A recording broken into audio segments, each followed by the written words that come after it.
This is Deborah Atkinson, and you're listening to the Voice for Fitness Professionals podcast, where I share programming, marketing, and promotion strategies that are easy, enjoyable, even fun, so you can create a business and a life that you love. And today we're talking all about how to fix your copy to attract more clients. So here's the obvious. You want to increase your fitness sales without being salesy. Yet, if you try so hard to be nonchalant, you can actually send business away. You make people aware of programs. You can make people aware they need to be involved in programs. But if you don't come out and ask for their business and tell them why yours is unique and different, they may go away knowing I need a program, but yet not know that it's yours and why yours is unique. Let's say you share video after video of exercises. You share blog after blog with no call to action.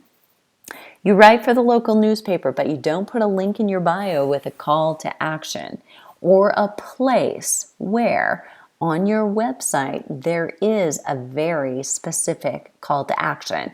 And here's the difference. You leaving a link to your website where there are 4 different things on that very page that they land on to do will not result in your ideal customer ending up in the ideal spot. You really, when you write an article, when you release a video, you want to be thinking about the one person you really want to take action.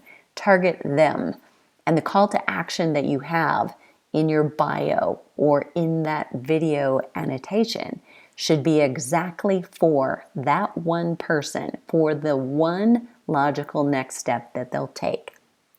There are all ways that if you're posting blog after blog, writing article after article, or sharing video after video, that sure, you're getting your name out there, but you could be losing amazing opportunities to use that awesome content to do the talking for you. There's always going to be a sentence or two that makes the difference between "that's nice, thanks" and "where do I sign up?" And we want the latter, right? So today I'm going to share with you 4 copy mistakes that you can fix very easily in order to attract more clients. Number 1, you want to meet your reader or your viewer where she is. And I use she for the remainder of the podcast just as an ease instead of going he or she. So this is about not trying to meet your customer or a client, your reader or viewer, where you want her to be, but really literally where she is. You have to be able to put yourself in the mind and the mindset of your prospect, the one who's reading it, and in her shoes. So you know what it feels like, what she loves, what she hates, what she reads, what she's tried before, what frustrates her. So let's take for an example, a mistake. Quote unquote, you might be saying this in a video or you might be writing this in an email or a blog. Our brand new program starts next week. Here's the link for details. Now, what's the fix to that copy? That would be our brand new program designed to do X, Y, and Z so that you can do A, B, and C. Starts soon. Click here for more details. Now you've made it much more specific. It's where she is. It's what she's thinking. The only way you can get to what you're going to fill in that X, Y, and Z and the ABC is by knowing the one person you're trying to attract. So if you're shooting a broad net, you're trying to fit anybody can come to this class, anybody can come to this session, it's for everybody, you will catch nobody. Or For the first time or two that you launch a program, you may get lucky because it's novel and it's unique. But what you will find is that you offer that again and again and again, and the classes get smaller and smaller and smaller because they're not specific. They don't cater to a specific problem. It's just too broad. And we all feel, at the least, that we're special and we want to be treated like we are. Mistake number 2 is about your reader and whether or not she feels understood. So the goal is to make them feel understood, not to have them understand you. The mistake in copy is, here's who we are, here's how we can help. Or if you're a solo entrepreneur, you're writing something like, here's who I am, this is who I am, and this is how I can help you. Now, logically, you might think this makes a lot of sense. I have to introduce myself so that they know, like, and trust me. However, the fix for your copy would be something like, you're probably thinking. However, you might finish that sentence. Again, it's about you knowing your ideal customer. If you use those words, you're probably thinking, and you fill that in, that prompt that I've just given you, now you're making that reader or that listener or viewer to a video feel like, oh my goodness, they get me. Another fix for your copy is, does this sound familiar? And that might precede 2 or 3 notes or lines where you're actually giving most common things that your current customer said, for instance, before they joined your program. I just can't lose this weight. I'm eating right and I'm exercising, but I can't lose this belly fat, right? So that would probably be targeting a female, maybe a midlife female or older, but you've got to be able to finish those prompts and know better than anyone else what should go in there. The third common mistake, and we'll get to the mistake as we talk about what it is you really want to do. Third thing you want to do with good copy is make a clear and logical step, your call to action. So there's a lot of incongruency you'll find if you start reading with your antenna up and a huge awareness of, what is this marketer trying to do? When you read that inbox that's exploding that you and I both have, you can delete, of course.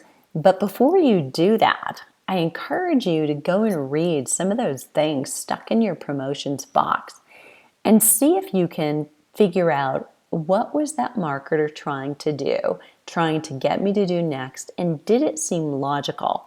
That's what you want to know. So there should be a clear and logical next step, and that is your call to action.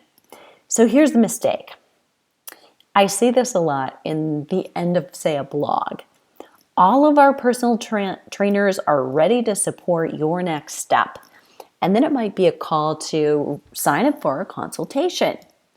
And I'll tell you what, for somebody who's very intimidated and they're not already walking inside your gym, or they're not already calling you or emailing you with, how do I register for your program? That is too intimidating. Nobody is going to take that leap for a free consultation because this is 2019. That person knows if they sign up for the free consultation, there will be a sales pitch. Very few people who are already intimidated want to put themselves in that situation. So it's not a great logical next step as your call to action. How do you fix that copy? Something like this at the end of a blog might be much more helpful. Share your biggest question about choosing your fitness routine here. And then you leave a click so that they can either share it on social media or that they can reach out and share it to your email or a forum if you've got it, or maybe you've got a live chat. But any of those would be a first step. And what you're going to do if you get those is collect them. You may have may not have gotten a contact information for an individual, depending on how you collect that information. But what you have collected is the questions that are most commonly asked by the people who are reading that. That's gold. Another fix for that copy. Instead of that, all of our trainers are ready to help support your next step. Sign up for a consultation. Fix to that would be join our free masterclass to get all of your fitness questions answered in a free Ask Me Anything event.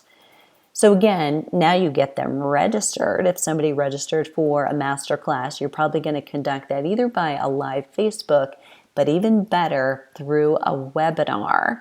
Whichever platform you use, they register with an email address. Now you have the ability to contact them and or to retarget them if they don't end up buying a program.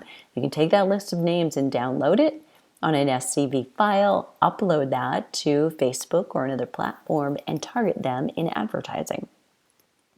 You want to tell the one person that you really want to help exactly what to do next. The mistake. Check out all of our fitness programs starting soon, or all of our group programs starting soon. You get the idea. The fix for that copy. Click here now to save your spot. Now that's really direct, and it may be too much too fast. If this is nearly a stranger, getting them to go right to registering without nurturing that relationship is probably a bit too much. Unless it's a really low cost, low entry level buy. Or click here now to download 5 recipes to get started now. Now, it might not be 5 recipes if that's not congruent or consistent with the theme of the course. Obviously, if it's a cooking course, how to eat for weight loss or how to eat for heart health, it might be very relevant. But maybe yours needs to be click here now to download 5 warm-ups so that you get better results from your fitness program, or download 5 of my best strength training exercises and how to avoid injuries. Whatever it is, it should be relevant to the reason somebody landed there, the blog or the article or the video, and the thing on the other end. What's the end objective? The thing you want them to do? What's the course, the class that you want them to sign up for? The 4th thing you want to make sure that you do in your copy is be direct. So mistake number 1, I hope you like this. Will you share it? Right? Very optimistic. However, probably not going to work. Fix your copy. Get specific. Say, tag 3 friends who would love this for a free XYZ. So not only have you been specific, but you've said you're giving them an incentive, a reason to do it. So give them now your freebie, some kind of free extra. A mistake, another one, you'll find other podcasts and blogs at www.iamawesome.com. That is not a real website, by the way. Well, I don't think it is. But the fix would be, because what you're asking them to do is go search for a needle in a haystack. So if you just posted something about running or starting to run in the spring so that you can avoid injury and run through fall healthfully, then whatever it is you're going to link to should be relevant. So don't send them off on a wild goose chase about other podcasts and blogs. Give them a specific set of podcasts and blogs. Or the fix for your copy would be link here to the resource I mentioned in today's podcast. So very, very specific. Be direct. Get them closer to the goal that will help them get the outcome that they really want. And here's the thing. Don't be shy about doing any of those things. If you really believe you have something that can solve a problem, tell her. Tell her exactly what to do next and why what she's doing now won't help. Don't be afraid to do that as well. It's also really important that you realize everybody is busy. You're busy. You know that. No one else has time to go down a rabbit hole searching for random podcasts and blogs, even if all of your content is just so amazing, right? If it doesn't all pertain to her and the exact problem she arrived on your site for today, it's not going to help her get to a next step. And what she really wants is a solution. So fix your copy to attract more clients by doing these 4 things. Number 1, meet your reader or your viewer where she is. Number 2, make your reader feel understood. Number 3, make a clear and a logical step your call to action. Number 4 is be direct. Good luck. Tell them exactly what you want them to do, and you will see your conversions increase. Fitness pros, if you listen to this short but sweet How to Fix Your Copy podcast and you have a question, leave it below the show link at fitnessmarketingmastery.com/fix your copy. And I would so appreciate it if you leave a rating in iTunes. Check out the blog and other podcast episodes, all of them, very clearly and distinctly about copy and about programming and positioning your unique status as a trainer at fitnessmarketingmastery.com.